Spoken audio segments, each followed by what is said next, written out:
Rising on the banks of the Oulujoki river in Oulu, Oulu Castle was once a key defensive and administrative center in northern Finland. Positioned strategically at the river mouth, the castle protected trade routes and controlled access to the Gulf of Bothnia.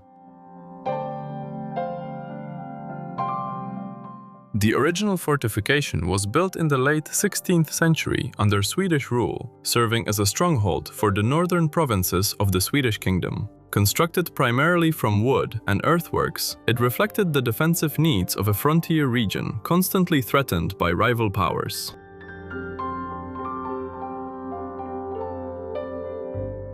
In the 17th century, the fortress was rebuilt in stone and expanded with bastions and defensive walls. During this period, Oulu Castle served both as a military garrison and as an administrative hub, hosting governors, troops, and regional officials overseeing trade and security.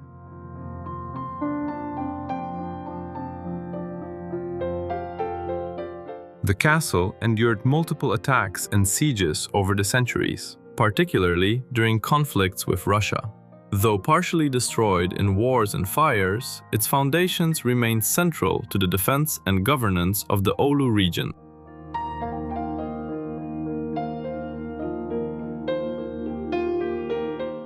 By the 18th century, Oulu Castle gradually lost its military significance, and the remaining structures fell into ruin.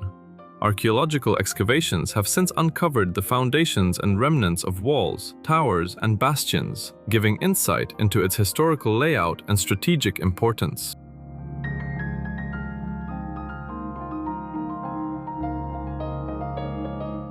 Today, Oulu Castle's ruins serve as a cultural landmark. Visitors can explore the site, view the historical remains, and learn about Finland's northern frontier history, where medieval stone walls once guarded both river and trade in the growing city of Oulu.